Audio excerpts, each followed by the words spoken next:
YouTube, what's poppin'? Michael here. Welcome back to Outside the Cage. Hope you guys have an excellent day. I am, of course, joined with the man, the myth, once again, the co-host, Sam, the SMT. It's been a while, brother. It's been a while. How you doing? Good to be back, man. I'm excited about this card, bro. Yes. So, guys, I did promise that I was going to do a prediction on this card, but I never really had the time due to a lot of school and a lot of stress and stuff, guys. I'm going to be open and upfront. Been dealing with a lot of personal things, just trying to get them out of the way. But so far, I've been very good, and now I'm feeling the flow. So I hope you guys have an excellent day. And I will be uploading my news video today. As soon as this stream is done, the new video will be live. Also, answer the poll question if you haven't already. I will explain later in the next video. But yes, we're going to go right into it because time is not of the essence. It is coming down. But tonight is UFC 248. So for the first time ever, we are going to do a last-minute prediction. Now, we did an earlier prediction, but the card wasn't really fully set, and it was just really all over the place. So this time around, everything is finalized. Everything is here. So we're going to talk about the actual card and discuss who we would like to win. And also, we will discuss 249's press conference yesterday because I have some things I want to say, and I think the hype for this fight is being built up to an all-new level. But that's for later. Let's get right into it. So UFC 248 is tonight. Israel Adesanya versus Yoel Romero. That is going to be one hell of a fight. But before we start the fight, or before we start talking about the main card, there is one prelim. Now, you did bring it to my attention. You do not like this man, Sean O'Malley. But I feel it's important we talk about this because this is the main prelim of the night. It is Sean O'Malley versus Jose Quinones. And let's do a quick breakdown real quick. So heading into this fight, Sean O'Malley is 10-0, 8-3 for Jose. Both fighters are relatively about the same, I would say, in body-wise. Let's take a look at winning percentages. There are the numbers right there. I'm trying to get through this fast because this is not a really main one. But if you look at the breakdowns, Sean O'Malley really has the advantage going the 3-round distance, also by KO, so he's a very good striker. Taking a look at the significant strike breakdowns, you can obviously see there are some favorites, although defense is very, very close. Grappling, Jose has it in the bag to an extent now. And yeah, so the reason I focus on this one is because there is something at stake for one of these fighters. There is a little bit at stake, nothing too big, but it's a little stake, not only to boost in the rankings, but also kind of head up towards the bantamweight title, especially for Sean O'Malley's case. So, who do you think is going to win this one? I know you don't like Sean O'Malley, and I know you have personal reasons, Sam, but we got to pick a winner here. Who would you like to see win? I'm always concerned when a guy has a name Sugar. That's kind of weird. But is really what this fight is. This is the battle of the worst tattoos in the UFC. I mean, those tattoos are terrible on both of them. And honestly, Sean O'Malley's been suspended twice, I think, for steroids. So I hope he loses, and I hope he gets knocked the hell out. But yeah, I don't really care. Hopefully, Jose wins. Jose Quinones. I'll take him in the second round, bro. Let's go with a head kick or something. That'd be pretty sweet. I'm going with Sean O'Malley by a TKO second round. I know you don't like him, but that's who I'm going with. All right, now that we got that out of the way, and don't get me wrong, guys, the prelim card is a very good prelim, but we just wanted to focus on the main one to headline the prelims, and there's a reason why he's on the prelims anyway. Now let's get to the main card. Now, before we talk about championship, let's take a look at the first matchup of the night, a welterweight bout against Alex Oliveira and Max Griffin. This is actually a very good fight. I'm actually looking forward to this fight. Taking a look at the breakdown, let's take a look. So going into this fight, significant strikes, everything percentages is going towards Alex, although there is a slight better decision fight chance with Max, so there's a possibility this fight could go the distance, but if we look at the average fight time, there's a big difference. And it's not really a big difference, but I'll come back to it in a sec. Taking a look at the significant strikes, Max has the power, but both are very close in percentage-wise. You really don't talk percentage in a fight because it's always a one-punch change. But if we look at which fighter has more of a better shot, you could see Max kind of has a slightly better advantage. When it comes to grappling, Alex takes the cake by a slim margin again, although his takedowns are usually good. Take a look at the accuracy versus defense. It is definitely something that you're going to have to question. So for this fight, honestly, when I first heard about it, I wasn't really too keen. Then I started watching previous fights of the two, and then I'm like, you know what? This actually looks pretty good. I thought to myself, you know what? I have enough hype for this one, and this is only the first fight of the night. So between the two, personally, I would like to see Max Griffin win. because at 170 he looks awesome. At 170, I think Max is great. Alex, on the other hand, again, I have not seen much of Alex, but I can definitely tell you he is one hell of a fighter. I've only seen 2 fights of him in the replays, and they're very, very good fights. So I'm rooting for Max, but I wouldn't be mad if either one of these guys won. Now, you, on the other hand, you definitely know one of these guys, so I'm going to let you take the floor. Well, Alex Oliveira is a really good fighter, man. He's a very exciting fighter. He's got these really erratic, fast-paced transitions where he's in and out of submission attempts. He's got the armbar potential. He's always looking for a neck for a choke. I've seen him, with guillotines, standing guillotines. I mean, he's really fun to watch. I think he's a much better fighter in my opinion than Max Griffin personally. I think Alex's his submission edge in this match is really pronounced. If he gets the back of Max Griffin, this thing could end quick. It could end, yes. So I think Max is going to kind of have to keep him off of him, a little bit of distance. There's no real reach advantage in my opinion. I don't really see much there. If you look at the inch, it's like half of an inch, but that's nothing. Yeah, so usually Alex has the reach advantage against his opponents. I'm pretty sure he used to fight at 155. So, I mean, he was a massive 155er. Here at 170, he's more prototypical. I don't know, man. I'd like to say Alex he's got it in the bag, but Max Griffin has finishes. So, I mean, I usually go with who I know. So in that case, I would go with Alex Oliveira, but I've seen Max Griffin fight too, so I like him.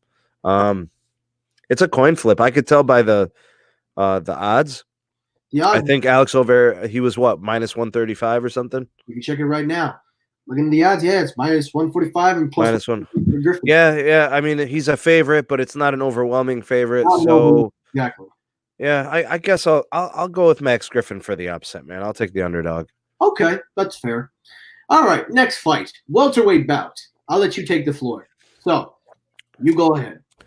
I've seen Li Liang fight before. It's been a while. I was a huge fan of Neil Magny when he was ascending in 170. I want to say he was a top 5 ranked fighter for a while. He's really fallen out because I don't even see him ranked.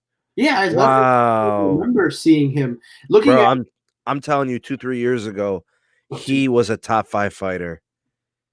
Keyword is was, but it looks like he's coming off a loss. So it looks like he's probably going to have to reach this fight and try to come back, because if we take a look at the breakdown, let's take a look. And I feel like I have seen Li Jiang. I feel like I've seen him somewhere. I can't put my finger on it. And also, we're showing the breakdown while we discuss this, guys. But yeah, I feel like I've seen him somewhere. I can't quite put my finger on it, but I feel like I've seen him before. Now, you're looking at the numbers, guys. Obviously, there are some split differences between both fighters. How many fights does Zhang Liang have as a professional? 16-5? 16-5 and 21. All right. I mean, I would say he's pretty experienced. Neil Magny's very tall, like extraordinarily tall for the division. 6'3". He's 6'3", 170. So if you look at the last fight, those fighters were like 5'11" at 170. So Neil Magny is super, super tall. Great reach for the division. He's going to want to keep this fight at distance. Yeah, because you have almost literally a 9.5-inch reach. Yeah, that's a good reach. That is. So I'm gonna go with Neil, because I always believe that the more experienced ones at the division are the ones to usually succeed better. But of course, it has been proven at times wrong. But I do think it's a really good matchup for him, because he needs to come off a win if he wants to get some relevance back in his name. Because again, a guy like this, a guy of such big stature, you do not want to go out that way. And also, relatively speaking, I know not much about him, but I want to know more about him. And when a fighter has me curious and has me questioning who he is, that's always a good thing. And also, quickly, what's going on, brother? How you doing? Was that EDP? No, it just says his name is me. Bro, that's EDP, bro. EDP 4445. EDP, who's there? Oh, so he's going by a separate name. Did Sean O'Malley win or lose? No, he did not lose. He's still winning. So anyway, make your pick, Sam. Go ahead. I say Neil. Who do you say? Uh, I guess Zhang Liang is the favorite. Take a Give look. me Neil Magny, man. I guess we'll get him a win here. All right. Well, we'll have to go with that. Next fight up is a lightweight bout. Now, this one I do not know much about, so I'm going to have to ask you if you know anything, because I do know their names, but I don't know any of their fights. I know their names, just not the fights. All right, so Drakkar Close, if I said that correctly. I have seen him fight before, but I can't say I've seen him much. I have followed Beneil Dariush's like pretty much his entire career since he came into the UFC. He's a wrestler. He's a grinding type of fighter. He will grind on you. He's going to want to outwork you. He's not a striking specialist. He's not a brawler. He's looking for transitions. He's looking to get you in bad positions. He wants to put pressure. He wants takedowns. He wants to get you up against the cage. He's that type of fighter. So something tells me if we look down at some of his statistics in terms of like his history as a fighter, you'll see a lot of takedowns. You'll see a lot of grappling, transition. Like, yeah, see, he's more of a wrestler and he wants to get submissions. He's a mat fighter. And he's a mat fighter. Yeah, because his stand-up is probably his weakest part of his game, his stand-up defense is also bad, so he gets blasted a lot.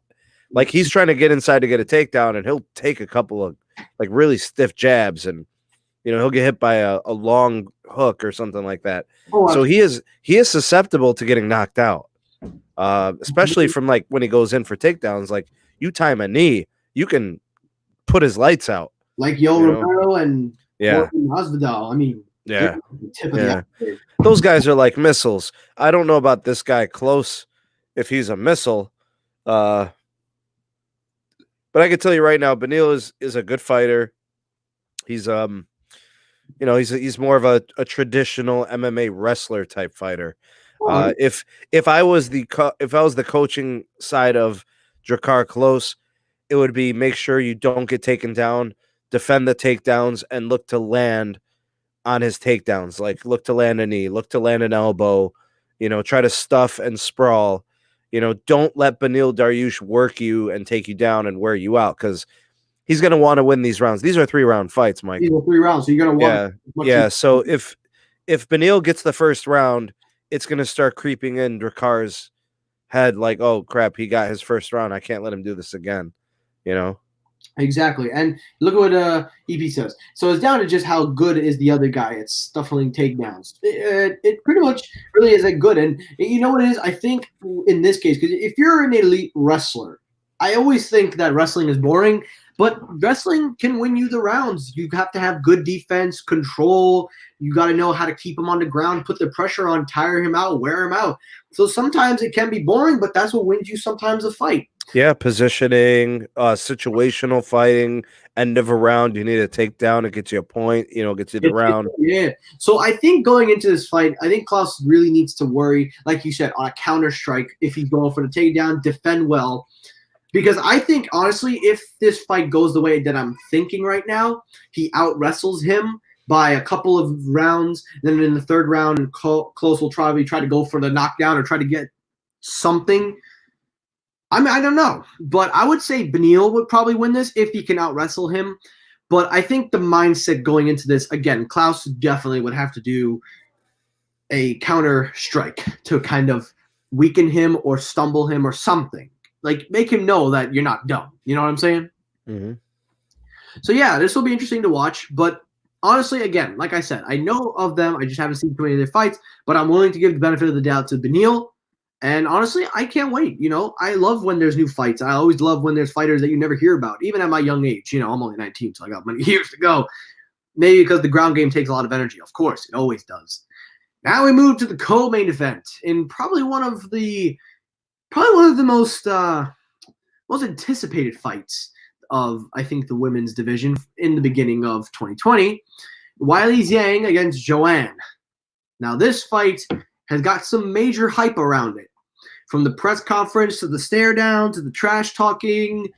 This is a fight, and I'm gonna just say it right now. I want Wiley Yang to win. I want her, but you can't deny Joanne is a skilled and awesome fighter. So let's take a look at it for what it's worth. Both fighters are well respected. 19 wins total, well, 19 fights total, 16-3. But Wiley Yang, she on the other hand, is really close. She's like 21. And in a previous podcast, we said that she's kind of like the John Jones of the division because of how great she is. You take a look at her win and take a look at the wins. She's a knockout artist. She can fight. The only thing that I think she's lacking are championship rounds. And I'll explain that later.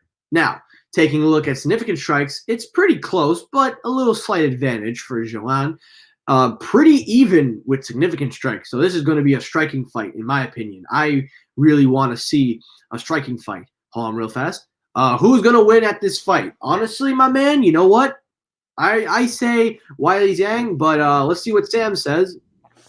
When it comes to grappling, pretty decent advantage for Joanne, but also good takedown defense and submissions. And no worries, my man. It's all good. Don't worry about it. Everybody means to misspell. I mean, I don't know about John Jones. We haven't seen her against Valentina. Well, let me say what I mean when I say that. She is in the UFC. She's undefeated, I think, in the UFC. Am I correct or am I wrong? Are you talking about Wiley? Wiley, yeah. Wiley. Look, the way this is gonna play out, Joanna she's a champion. She probably should have been the first woman strawweight champion. The one who initially won the first title fight was Carla Esparza. Yeah, Carla Esparza. Her nickname is Cookie Monster. Anyways, Joanna destroyed her.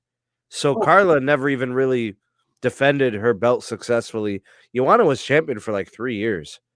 So, and it wasn't until Rose beat her and then beat her again. And a lot of the rumor and speculation was that, Joanna was going through this failed engagement. She was going to be married, a lot of personal issues. So she kind of hit this lull in her career. Now she's coming off some wins and she's getting her title shot, to regain her belt. Here's what I'll say. Joanna is a really skilled kickboxer. Her boxing is so precise. It's really, really good. And she's very quick and she's really smart. She's a smart fighter. The only thing I would say that she doesn't do well with is pressure. So if Weili brings the pressure, I like her chances to beat Joanna because we saw what Rose did to Joanna when she hit her. I mean, Thug Rose knocked her out. Like, knocked out. She was out, bro. I remember that. And then even in the rematch, like, it was a decision, and Rose blasted her frequently. I think Weili's better than Rose. I think this is a bad matchup for Joanna because I think Weili's actually better than what people know. A lot of people say she's got all these wins against people that aren't good or they're not, the same tier fighter as a Joanna. I don't care, bro. I've watched Weili fight. I've seen her knock people out. I've seen her win in some really devastating finishes. Mm-hmm. She's a really good fighter. If she gets inside on Joanna, she could land, and Joanna's in trouble because Weili's power is real.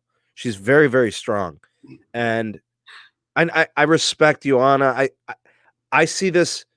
The only way Joanna wins this is in a decision. I don't think Joanna can finish Weili. I think Weili can finish Joanna because Weili has more power than Rose. Well, that's what I want to talk about. Now, I did say I want Weili Zhang to win this fight because I've seen her fight. She is fast. This girl is fast. She can put the pressure. She has the power. And considering that she comes from China, now you know Chinese martial arts. That is some brutal stuff. You can't mess with that. I've seen, I do Taekwondo. That's Korean. Imagine what they do there. I'm not trying to be, racially in practice, but I'm being honest. Chinese martial arts is a whole other ball game. Like, if you guys ever go to China, if you ever get the chance to, because I've been there, go to one of these open martial art competitions. These people know how to fight. and not fighting like where one punch you're done. They know how to keep fighting you until you can't breathe. They know how to counter, how to strike, how to kick, how to do everything. Basically, just outbeat you in everything. And Wiley Yang is that type of fighter. She can outbeat you by everything. If her, her 40-something second victory against Jessica wasn't enough to prove it, with the power and just that punch that threw her up against the fence to finish the fight, if that doesn't show you that she has power, I don't know what else will. But I did say something, and this is important to understand. Take a look at the fight time. Now, this is what I want to talk about. Even though Wiley, yes, she has the power, I think she'll win. The question is, how will she hold up if this fight does go the distance? Give credit where credit is due. Joanne, she is built for 5-round fights, past the 3-round mark. She can handle the fourth and fifth round. She has, yeah. We don't know how Wiley will hold up. This is her first title defense, so this is really where we're going to see. Now, do I think that that's an over big factor? No, because conditioning and also we haven't seen enough of her to kind of determine how she'll do in the fourth and fifth round. But my take is this. If this fight does go to the fourth and fifth round, will that power all of a sudden start to drain? Will she start to get tired? Will something happen? And honestly, something probably won't, because most of these fighters that go, let's take a look. Let's recall back to Dominic Reyes, John Jones. First 3 rounds, I say Dominic Reyes. But after the fourth and fifth round, you can see some of these fighters are just not built for the fourth and fifth. Some are because they haven't had enough experience. That was Dominic's first title fight, his first 5 round. This is her first 5 round. Technically, her last fight was supposed to be it, but this is really a test. So whether or not that's going to play a factor, I don't care. I just wanted to bring it up because you guys need to know this is her first championship title defense, and it's important to take into account that this is her first true test to see if she can go the distance.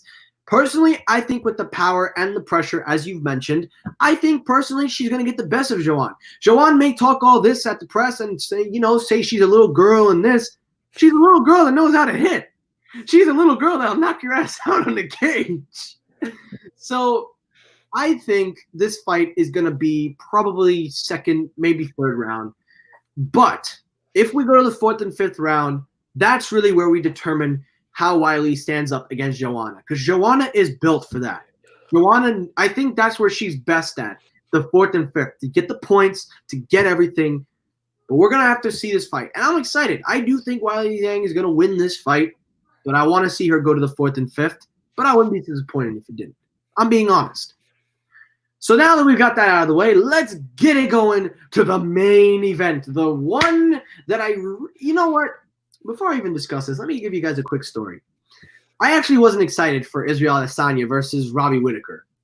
Let me explain. So it was a late Saturday night. I was tired out. I came back from practice, and every one of my friends were like, "Yo, we gotta go out. We gotta go watch Israel Adesanya versus Robbie Whittaker." I'm like, I'm just not feeling it. I'm not really hyped for this fight. My buddy David was like, "Come on, man, you gotta watch this fight." Even David knew. So I was like, you know what? Fine, I'll go. We went out. That was one of the best fights I ever saw from Israel Adesanya. And that got me hyped up now because we've got the last style bender, the most unique middleweight that I've probably seen with a character like Israel Adesanya going up against the killer.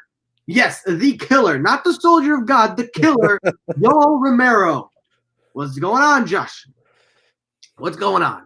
Now, I'm not going to look at stats for this fight. For this fight, there is no point in talking stats. We can look at these numbers. We can look at who is best at what. It doesn't matter.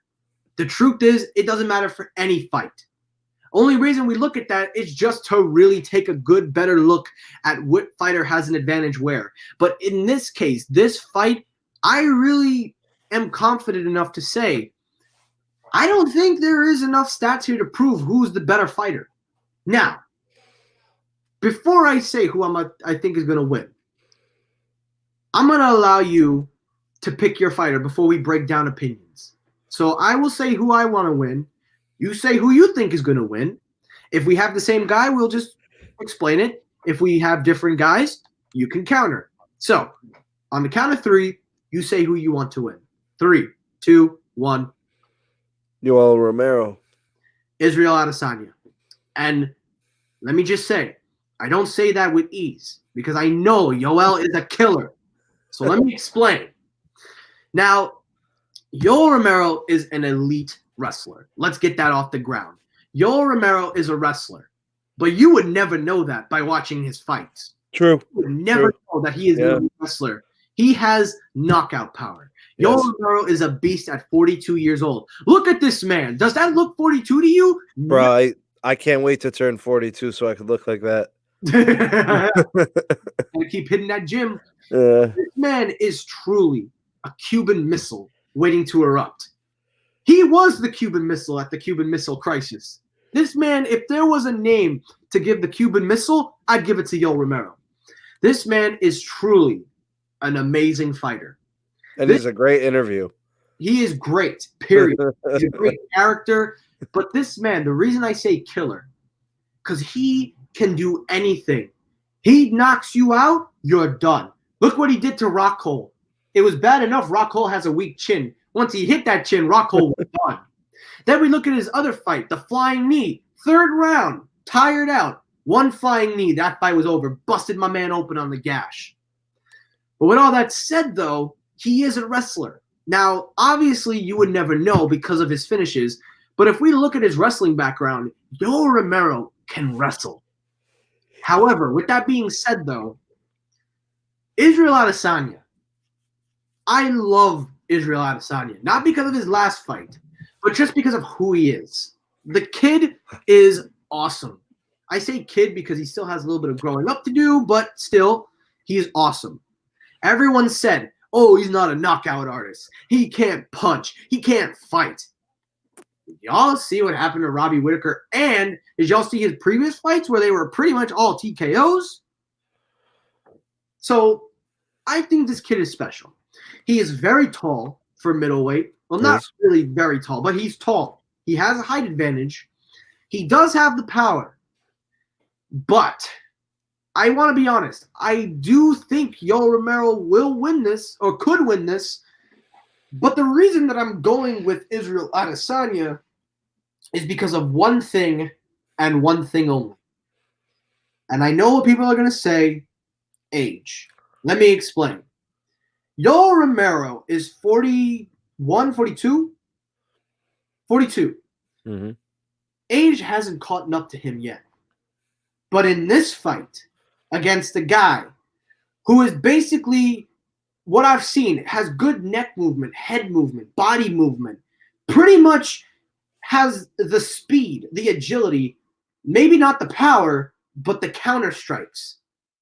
I think age is going to catch up with Yoel Romero. However, I don't say that very lightly because Yoel Romero can literally turn this fight around with his wrestling. And I think that's the advantage, is that Israel Adesanya has not seen any wrestler like Yoel Romero. But I think his striking and I think his power to some extent and counter strikes are good enough to hit Yoel Romero. And if it's strong enough, it could knock him or stumble him. But I am telling you this now. Even though I'm picking Yoel Romero, Israel Adesanya, even though I'm picking Israel Adesanya, do not think that I'm sleeping on Yoel Romero. Because I have said more positive things about Yoel Romero than I have for Israel Adesanya, and that poses more threats to Israel Adesanya and my outcome. So I'm just going to say it right now. Even though I would like Israel Adesanya to win this fight, Yoel Romero is a killer. He may be 6 foot, but that man is a dangerous weapon at 42 years old. But I do think age is going to come into an effect. Now, while we wait for Sam, a couple notable things you're going to want to take care of tonight. Oh, okay, here you are.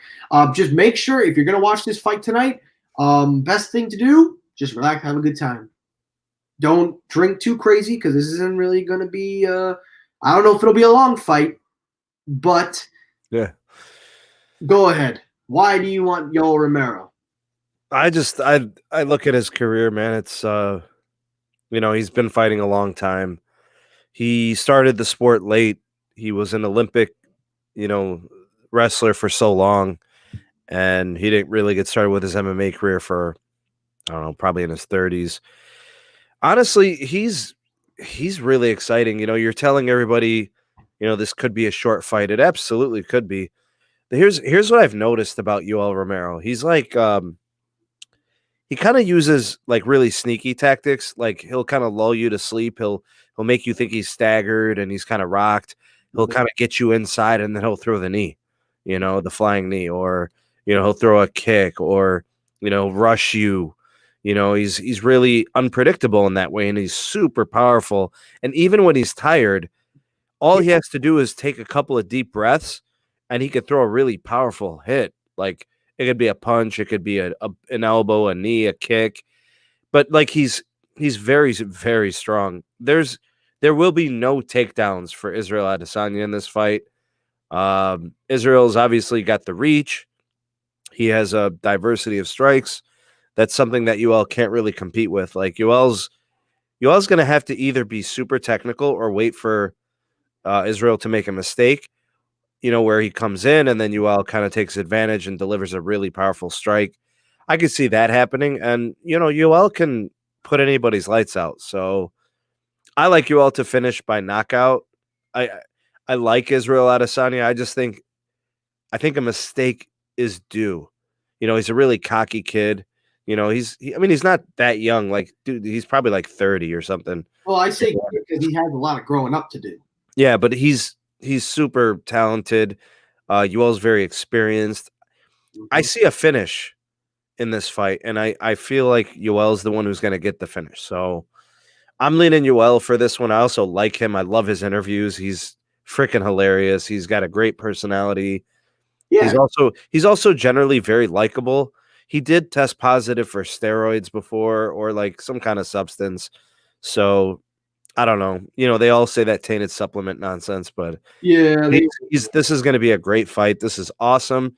Been a lot of smack talk between them. I think deep down they both respect each other. It'll be awesome to see UL win a belt before he retires, though. So. You could tell though there is some restraint in Yoel Romero. Like, listen, Yoel Romero is underrated in most respects. I don't think he's overrated because I think it depends who you ask. I think to the average UFC fan, he's probably not well known. But for anybody who's watched the UFC over the last 5 to 10 years, I mean, Yoel Romero is well respected, and I think people in the business also understand that. Like, Yoel Romero is a scary ass dude. Yeah, Israel's a very skilled fighter, but there was a lot of hype by him coming to the UFC. I like Yoel in this fight matchup wise, and I want to see him become a champion before he retires. If he doesn't get this championship here, I mean, it's a tough division, and it's really hard for him to make this weight. His weight cuts are fierce. Yeah. So I don't know. He's got a lot of muscle, man. Look at his physique. Like, I don't even know how it's possible to maintain this at 185. Like, I have body fat, and that's not even. And also, BT Dubs, everybody, we got another special guest coming on this show right now. We're just gonna wait for him for when we talk about the stream, but I'm gonna add him in just a second. But final thoughts. Look, I do agree. I 100% agree that Yoel Romero is probably most likely has a better shot of winning. But I think Israel Adesanya, because he has that strike, and I think that it is going to be a short fight. I just think that Israel has what it takes to somehow manage to find a way to win this fight.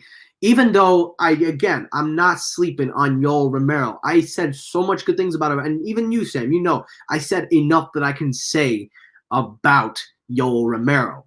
I just would like to see Israel win. But again, this is not an easy fight. This is not at all an easy fight. And I tell you, and I'm being completely honest, if this fight doesn't end within the third round, one of these guys, I'm telling you, it's either going to be Adesanya or Romero by decision. But I want Adesanya, but I would not be mad if Yoel Romero won. I'd be really surprised if there was a decision in this fight. There won't be any decision. I think about all the different scenarios of how this could play out. Mm-hmm. Maybe I don't know. Now let's ask the new guy that just jumped in, my man David, the boy who convinced me about Israel Adesanya, that fight.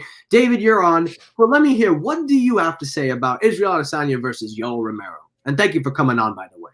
Well, I mean, considering that Yoel Romero got robbed of his fight against Paulo Costa, these are two fighters with two different attributes. You got one who's extremely buff, who can really he's got a lot of strength. He can definitely wrestle down opponents, and he also got another opponent who's got a very unique and massive strike, and he's very evasive. So I think going into this fight, I think it's going to be a challenge for Yoel Romero to try to grapple somebody like Adesanya, who is very evasive in the octagon. And if Adesanya can have that opportunity to land his strikes and utilize his unique reach, because let's face it, he's got an 80-inch reach. That's pretty massive. I think Adesanya wins this fight. I give it maybe the third or fourth round. All right, couple things. One, that fight between Paul Acosta, that's debatable. I'm just going to say right now, that's debatable. Number two, I respect where you're coming from, and I completely agree with some of it. But David, I have to tell you a few things. One, Yoel Romero is an Olympic wrestler. He won silver in the Olympics. You never have seen this man wrestle. So even if it doesn't matter about size or height, when a wrestler grabs your legs, it doesn't matter. You could be the biggest guy in the world. Oh, listen. I'm you not. Know how to, wait, hold on. If you know how to wrestle, you could take anybody down. And if you don't know how to defend, and that's the thing about Adesanya, we have not seen him defend takedowns. We haven't seen him get in a position where there was an advanced wrestler, because every fighter that Adesanya has fought in are mostly strikers. This is the first true challenge to Yoel Romero, and this is not to Yoel Romero, to Israel Adesanya. This is the first challenge because you are fighting somebody that has the Olympic background, but also you don't even know how he wrestles in a full fight. That's going to be a strength. Everybody out. Go ahead. No, I agree. That's going to be the strength going into. That's going to be the big strength for Romero going into his fight. It's going to be his wrestling. But like I said, I think the advantage goes to Adesanya. I think he's definitely going to land his strikes. I think he's going to stun Romero, and Romero will definitely get his shots on it. So we'll see what happens. It's exciting. It's an intriguing fight. I think it's definitely going to be an underrated fight. I don't know if it'll be underrated. I think it will be. I think it will be. I don't know. I think it's properly hyped up. I think because the fans are invested in Romero, and this is Adesanya's first pay-per-view where he is the main starter. He's selling the pay-per-view. So I think there's enough hype here. Yeah. But I will say this. If you want just how much, if you really want to get an idea of how much Romero's a killer, Jorge Masvidal came out and said he has never fought anyone like Yoel Romero, telling Israel Adesanya, if you want to be a champion, you got to get through Romero first. You got to get through him. And nobody wants to fight Yoel Romero, but Adesanya, and I give respect, Adesanya did say, in order for me to make my legacy intact, I have to fight the best. And he picked the man that nobody wants to fight. So I will give Adesanya that. Sam, anything you want to say before we end this segment and we talk about 249?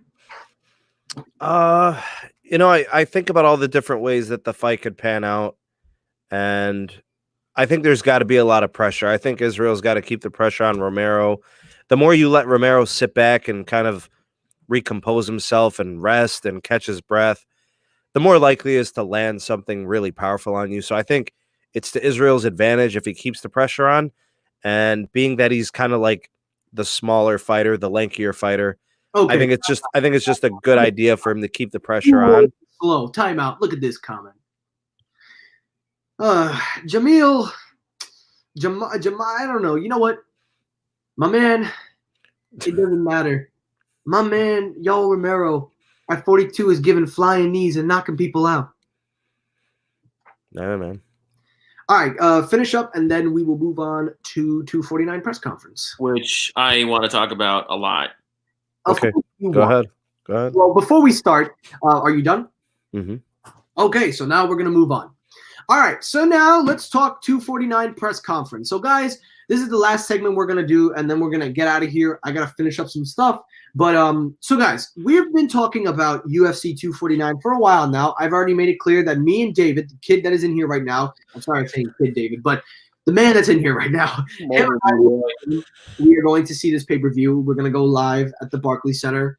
There's a lot of built-up hype on this. Again, the card is still not finalized. There are still some fights being added in. So we will probably most likely do a prediction maybe a week or 4 days or 2 days before the fight. So we'll definitely give a little more time for the card to fully develop. But before we start this conference, I got to call out a few people. First off, I want to call out Tony Ferguson. My man, you carried a baseball on stage. That's some badass shit right there. So let's give props to Tony. Number 2, I'll call out the media. Y'all are some dumb motherfuckers. And fuck the monetization bullshit. The fucking media outlet are the dumbest people I've ever seen at a press conference. This is by far the dumbest that I've seen the media. And I've seen some dumb questions come from Ariel Helwani, but at least Ariel is doing his job. But I'm calling out 2 judges, not judges, I'm calling out two media pressers. There's another guy already that I could call out, but I'm calling 2 guys out. First up, let me get this out. Now, I don't have their actual pictures, but I have the screenshot. Let's call this motherfucker out. The only man that gets the mic every fucking time there's a press conference. Every time, bro. Every time. Question. He sucks. Stop giving this fat fuck the mic. He's not gonna lie. And his question when he asked Dana White was more retarded than the time Ariel asked about the confidence boost of some idiot. That's 1. Number 2, who is the next moron on this list? The coronavirus dude. Well, he's a notable mention. Actually, it's this guy. It's this moron. This man. Wait, they still give him the mic, this guy?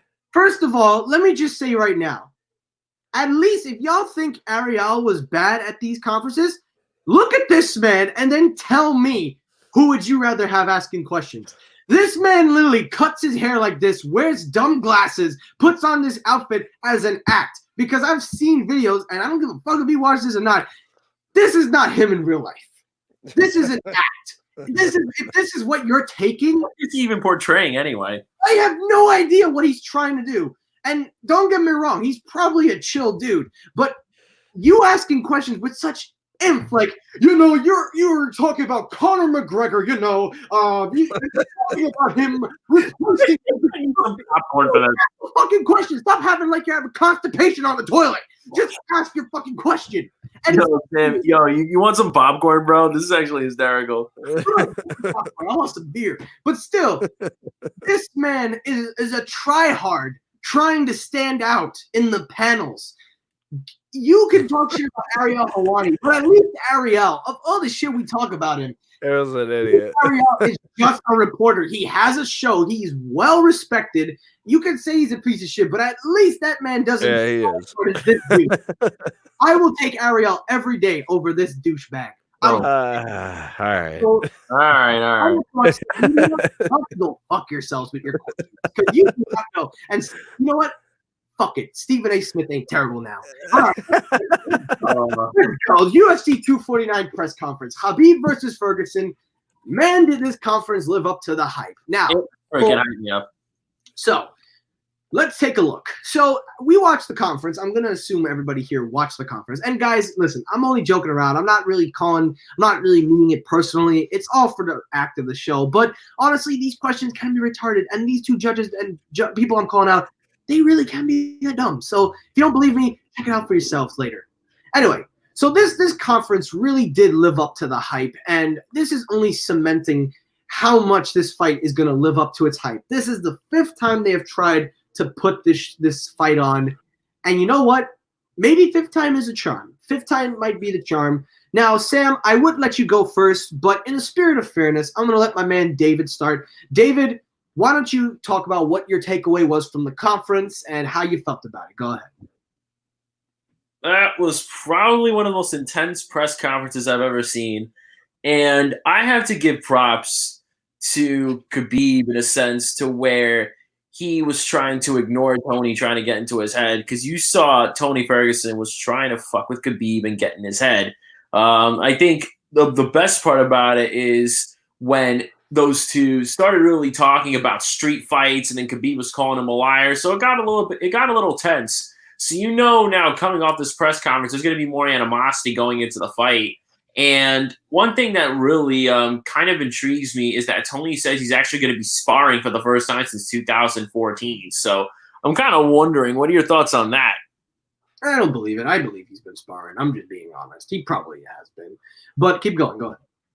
No, that was pretty much it. I mean, it was an intense press conference. I mean, Khabib was definitely fired up. Tony was trying to get into his head. And then at the end of the press conference, when Khabib kicked Tony's belt, you can kind of see how fierce is going to get. This isn't like beef like it was with Khabib and Conor, but this is definitely leaning towards some animosity and some intense. And it's probably gonna be some intense heat between these two guys. Let's just put it that way. All right, Sam, go ahead. So I watched the press conference and then I watched it like for the highlights again, just in case there was something I missed. And Habib was pretty much like that's normally how Habib is. He's pretty stoic. He doesn't really show too much emotion. He's really direct. You know, he doesn't get the subtleties of like sarcasm because of the barrier of the language. And when he speaks English, it's obviously broken. And the way it comes out, like it's hilarious. So when he was making fun of Tony, he goes, I respect Tony as a fighter, but he's a stupid guy. You know, like that every time he says stupid guy, I just laugh. Yeah, it's like his thing, right? And so it was a lot of that. It was entertaining from that side. But like I don't think Tony understands there's gonna be a lot of things that he has done that have worked in the past. It won't work with Habib. Like the king of mind games is Conor McGregor, and Habib ate that up, chewed it up, and spit it out. You know what I mean? So I don't know if like to me, I respect Tony's fighting too. I agree with Habib in that way.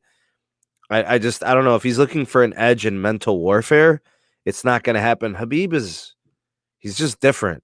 There is no mental side to it. He doesn't believe he could lose. He doesn't believe anyone can beat him. He doesn't believe that there's anybody that could survive his ground and pound. The only thing that saves people from Habib is a bell at the end of each round. The fact that it's not, the fact that there's only 5 minutes in a round. That's it. That's the only thing keeping Habib from mauling everyone. And I will say that I do expect Tony to land a couple of shots. I just don't think he lands enough. I think Habib is destined to go undefeated. I think Habib is so focused and he's never distracted by anything. Like this dude, he's so committed to his success and his legacy and his greatness that he's not distracted by anything. And Tony's the same way, but like, Connor's distracted by like his whiskey and he's distracted by, boxing promotions and all these things. Neither of these guys is distracted by that nonsense. Like Habib doesn't care about his stardom. Habib doesn't care about, all the money. Like he knows he's going to make money. He's not worried about it. Like all he cares about is winning. He wants to go 30-0. He wants to go undefeated. He wants to beat every important lightweight in the division. He wants to be the greatest lightweight ever.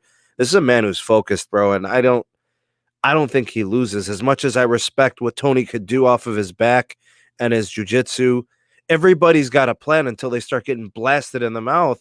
And that's what Habib does. He wears people down. Like it's so like, do you remember what he did to Edson Barbosa? Edson Barbosa has never been the same. Yeah. Conor got ragdolled. He never had a chance. I'm telling you, bro, the fact that there was a ref in there is the only reason Conor didn't die.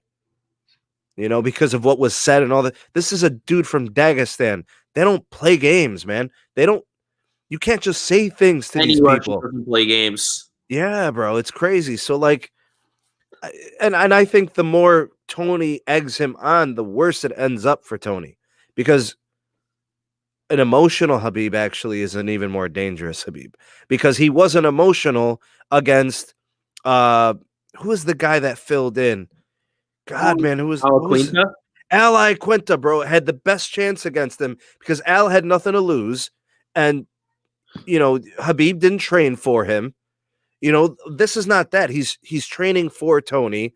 Specifically, you get what I'm saying? Like Tony shouldn't even poke the bear, literally the bear, right? This guy wrestles bears. I don't. I think he's gonna hurt Tony bad, and I don't know. Unless he lands a lot early and really gets some good shots in on Habib. I don't know. I think this is another huge win for Habib, and yeah, give me Habib and I don't know. I want to give Tony his props, so I want to say it'll go 5 rounds. All right. I've heard you both. All right.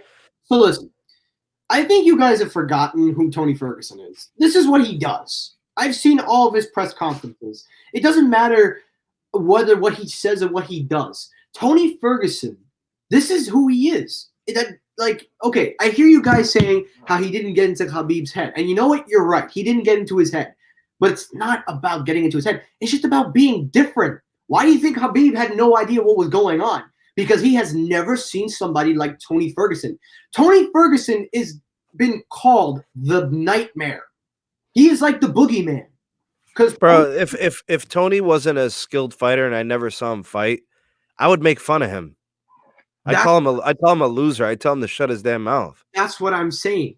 Nobody has seen anything like Tony Ferguson or Habib Nurmagomedov. But the thing is that Tony does this all the time. The thing is, we forget. Remember what he did with Kevin Lee at the press conference? Hell, not even the press conference. Do you remember when he was on TV talking to him the post-fight? Did y'all remember that? Doing exactly the same stuff here. Do y'all remember what he did with Habib the first time there at the press conference? About the same stuff. So it's not that Tony's trying to get into his head. That's just who Tony is. Now, I agree he probably should cut it out because if you poke the bear is going to maul you. Now, listen. It could be the bear. I honestly, look, I really do want Habib to win this fight. I'm not denying it. I really do want to see Habib win. But I feel like you guys are missing something about Tony. It's not a matter of will Habib get him down and stuff. Yes, we know he'll get him down. The question is, what is Tony going to do? Because, we talk about Habib Nurmagomedov. We know there's no way to beat him because Tony's a good wrestler. But Tony's a good wrestler, and he's got the submission. And hold on. All around. Shh. Hold on 1 second. I get that. But listen to me carefully. How many times have we tried to predict what Tony Ferguson has done? And be honest. How many times have we tried to predict what he'll do? Because we know what he is. We know of his style, his fighting. How many times have we got it right and wrong? And be honest. Be honest. If you think you got it right most of the time, good job. But I'll be honest, I've gotten it wrong so many times because you do not predict what Tony does. Now, fooling around in the ring, that cannot happen. He can't just roll like a 360. He can't do that stuff because Habib will take advantage. But the thing about Tony is he's creative and crafty in his ways, not on the ground. It's just that there's something about Tony that you can't predict his next move. Habib's game is the same. We know what he's gonna do. It's just a matter of how you're gonna beat that, because it's the same game plan for every fight. He gets you. He controls the legs, ground and pound, tires you out, submission. Hey, you got some good discourse going on in the live chat, man. I see. Yeah. Don't wear sunglasses indoors. My man wearing sunglasses doesn't matter. My man always did that, and he still won. But I'll be wearing sunglasses after the fight, I'll tell you that much. Well, this is where I'm going to get it. This isn't a prediction, but at that press conference, Tony looked more, in my opinion, he looked more serious. Even though there is respect, the respect is there. These guys have fought, they've won, they are champions, in my opinion. They're both champions. Interim, it doesn't matter. The thing is, with Tony Ferguson, El Kukui, reason. Have you seen what happened to his opponents, even with Habib? Every single opponent that Tony has fought in has been left in a bloody mess, win or loss. Now, when was the last time we saw Habib bust somebody open or actually make somebody bleed like that? Pop somebody's ear. Every single fight. We haven't seen him break an arm. We haven't seen him pop ears. We haven't seen cuts on his eyes. We haven't seen anything. We've just seen guys tap out and stuff. Do me a favor. I want you to just look up Habib Nurmagomedov versus Edson Barbosa. Just get me the aftermath of Edson Oh, I've seen it. Barbosa's Don't face. worry. I know what you're talking about, but I'm talking actually, like physically. It's one thing to argue about Barbosa. Okay, look up Michael Johnson. Look up Anthony Pettis. I mean, Habib. Tony Ferguson. Look up Tony Ferguson versus Cowboy. Second round, eye was swollen, blew his nose, his eye popped. Yeah, but I'm not the one trying to rationalize who does more damage to their opponents. I mean, I'm telling you right now, not many people are willing to go into a cage with Habib, and more people are probably willing to go into a cage with El Kukui. But do you think they'll really leave that cage intact? No, I mean, I respect Tony. I'm not trying to I'm not trying to marginalize him. The thing that I'm trying to make a point is this. Even if Habib wins this fight, chances are he's walking out of that cage with some kind of cut. Not really, bro. I mean, Habib goes into the octagon against everybody, and he comes out like nothing happened. He's ready for another 15 rounds. Yeah, because his tank is full. But look at Tony. His tank is also full, too. You think he's not ready? Tony is also conditioned pretty well. Bro, Dustin Poirier is one of the best fighters in the world and got handled by Habib. Yeah, he was a great striker. He says he had good wrestling. He had a guillotine, to give fair credit. And Dustin was pretty good. But still, again, you're right. But I'm trying to tell you, this is not a fight you go in with a game plan against Habib or Ferguson. The goal is simple. Win. Because both of these guys can win in either way. Fighting on the ground, submission. But Tony has the strikes. He has the power. Tony has more advantages of actually timing a good shot. Because if you saw the fights with Conor was gassed out. He couldn't hit that signature left hand. So they had no effect. Dustin, well, I mean, isn't that part of the strategy? Habib went into the match knowing that he didn't want to stand up in front of Conor and trade. Yeah, he knew he was going to want to get inside, get a takedown. Conor's not known for good cardio. Now, that's the one thing I'll give Tony. Tony will have the cardio. That's not a question. I look at whatever the thing is that Tony does the best, like whatever his best attribute or ability is, it's nowhere near as good as Habib's ground and pound.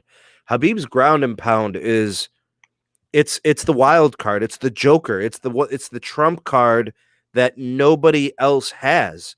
So if I rated this on a scale of 0 to 100, Habib's ground and pound is rated 100. No, yeah. I think whatever is Tony's best thing, whatever you want to pick or whatever Gangrene David wants to pick or whatever I pick is Tony's best attributes, elbows, unorthodox styles, movement, whatever you pick, it's not a 100. So what I'm saying is Habib's best thing is so much better than anything anyone else has that it makes him basically unbeatable. Because once he gets you down like nobody gets up, he drags you to the center of the octagon and wears you out. He drags you to the cage. It's like he drags you into like the cave and he just wrecks you. And Tony could go to his corner after a round and regather, but if he gets taken down again, bro, it like wears on you. It's what happened to Dustin Poirier. You know, and Habib does it to everybody. There's no exception. We haven't seen. So you're basically saying Tony is the exception. I think so. I really do. That's the only thing that you could say. Your argument has to be, no matter who has fought Habib, Habib has never seen a Tony Ferguson before. That's all it is. Yeah, I think because Tony is not like Conor. Conor doesn't have the cardio. Dustin was a pure striker. Edson Barbosa was the best kicker in the game. Had the best head kicks, the best leg kicks. Taekwondo, bro. Taekwondo. But you've never seen a guy where it's all in one, an all-in-one package, and it doesn't matter what it is. When was the last time that Habib has fought a guy that can be on the ground, can throw elbows on his back? When was the last time Habib has met a person that can literally punch you and feel as if it's bricks? feel as if it's bricks. Because people have said when Tony punches you, it is like 1,000 brick walls are hitting you in the face. I just want to say that Habib wrestles with people in training that are heavyweights No, and light heavyweights. Like so his wrestling is so elite. Yeah, his wrestling and his ground and pound is so elite. It's game changing within the fight itself. It's a fight within the fight. Like, how does Tony deal with that? I mean, I've never really seen Tony on his back too much, and when he has been, he's been effective. But like, dude, Habib will take your legs away from you. He wraps your legs up. He coils. You can't move. You can't move your hips. You can't thrust through. You can't twist. You can't turn. I mean, it's legit some next level disabling. No, you know. And listen, I'm not taking that away. I'm trying to. You get where I'm going. So yeah. So we have to say that if Tony wins this, it's because he's something that Habib has never seen before, and you expect him to land from his back. I think, you know what? Listen, we can go at this more. This is great because I want to wait for the prediction because then we can fully go in on this fight. But I think what it comes down to is really just which fighter can overcome the hump. And for Tony, it's just overcoming that wrestling, that elite wrestling. As for Habib, what could he possibly have to overcome with Ferguson? He can't like what Habib can't take those crazy elbows. Like if he takes a couple of those, then yeah, it could change the fight. I think a couple really bad cuts mess with his vision, bleeding and stuff, and maybe catches one to the nose. A broken nose, man, like any type of eye injuries, like that could all change the fight completely. That's what I'm saying. With Tony Ferguson fights, you are never sure what happens. Anthony Pettis broke his hand and was cut up, busted. His ear was swollen. Donald Cerrone's eye was pretty much shot. Edson Barbosa was a pool of a bloody mess. That was either before or after he fought Habib. Either way. No, I think that was before he fought Habib. I think that was. The point I'm trying to make is that things obviously go wrong in fights. Things can never work out the way. Because look, Habib's game plan always is the best. And Habib probably will win this fight. But to say that he'll win it in an easy fashion and with that style of fashion versus a guy like Tony Ferguson. Because we can look at the breakdowns. We can look at it all we want. It doesn't matter. Because both of these fighters are just – I mean, if you really want to look at the breakdown's right here. I mean, it doesn't matter either way. But the point is this. Both fighters have so much more grappling and takedown. And I think Habib is going to wear and tear. But Tony's cardio, like you said, and you said this, his cardio is there. It's just a matter of can it hold up. And for Habib, can he avoid the elbows, getting Tony on his back? And let's see Tony put his jiu-jitsu skills to work in this fight because I want to see some counter submissions like he did. Habib's got to make a mistake, and then Tony has to capitalize on it, and Tony could win early. But the longer this goes, the more likely Habib is wearing Tony out, and it's not going to end well. Because and one thing I just want to point out, because it's not showing me on here, but if we look at the defense, look at these guys as takedowns. Habib gets you down, like you're going down. There's no denying that. Looking at the accuracy of who gets down who, they're pretty close. If you look at the defense, Habib has a better defense, but Tony's is right there. I wouldn't say it's better or worse, but it's about there. But Habib has a better shot of defending because, again, Dagestan wrestling, that's elite. Look at submissions. That's where it comes down to is who's going to make the mistake and who's going to do it. Because, listen, we could argue, we could say everything we want about striking. It doesn't matter. Habib has been through the best, and he's going to win. Holy fuck, I just fell asleep. Look what PC says. Tony Ferguson, the type to start the fight on the ground so Khabib can't take him down. You know what? Hell, it may be. Hey, listen, maybe. But there is a lot at stake on this fight. I'm just hyped for it. And I'm underestimating a lot about Tony Ferguson because we haven't seen him fight in a while. And, when he did fight, look what he did. But, of course, with Habib, we know what to expect from Habib. It's just a matter of how is it going to be done. So, listen, agree or disagree. Can he actually do it? At the end of the day, David, you're still learning. You've got a long way to go, brother. But the point is, it doesn't matter. It doesn't matter. But this fight is going to fucking live up to the hype. It will. And if you doubt it, wouldn't happen. I just got called out in my own game. exactly. You still got some more learning to do, brother. Oh, Jesus Christ. All right. So now that we're done with that, and honestly, I feel like we did a prediction. Honestly, I don't even feel like it was discussed in the press conference. Let's go That's after half of this. That's good. Now you can stay up for the fight tonight. Of course. Well, final thoughts. Let's round up everything, and then we're gonna go. So I'm gonna let David start because you were the one that was asleep. So let's see if your brain. What? Let's see if your brain is still working. Let's give your final thoughts on tonight. I couldn't hear him because he's still laughing. I'm sorry. I'm done. Yeah, you're not done. You're holding back. No, he just muted himself. All right, final thoughts on tonight's main fight tonight. On the two fights? No, the whole card overall. Anything.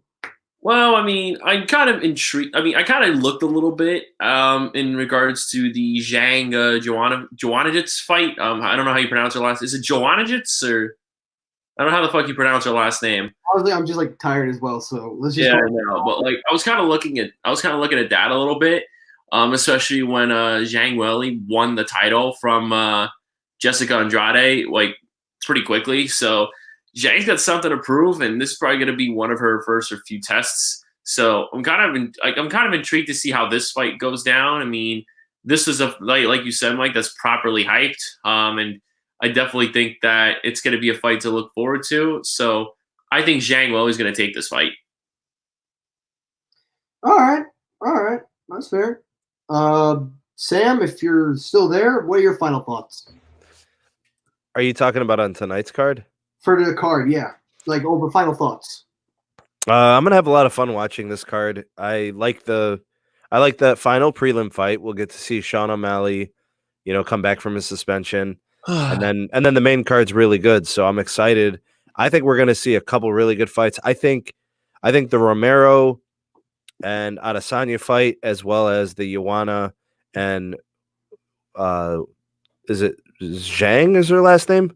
Weili Zhang. Right? Yeah, I think that fight also is going to be really good. I think Weili gets a finish. I think she gets like a second or a third round finish. I think we also get a finish in the Yoel Romero fight. I think Yoel Romero finishes Adesanya in like round 3. So I see 2 finishes there. A great way to end it. I'm excited to see if Magny gets a win and then Dariush gets a win. Those are kind of like my predictions. So I'll kind of have like a horse in the race, I guess. All right. For me, you know what? I'm really gonna enjoy this card tonight. Yoel Romero and Adesanya. That's gonna be one hell of a fight. I really would like to see Yoel. Like I said, even though I'm rooting for Adesanya, I would like to see Yoel Romero. Being 42 years old, doing what he does, I would love to see it. I would really like to really see that happen. And you know what?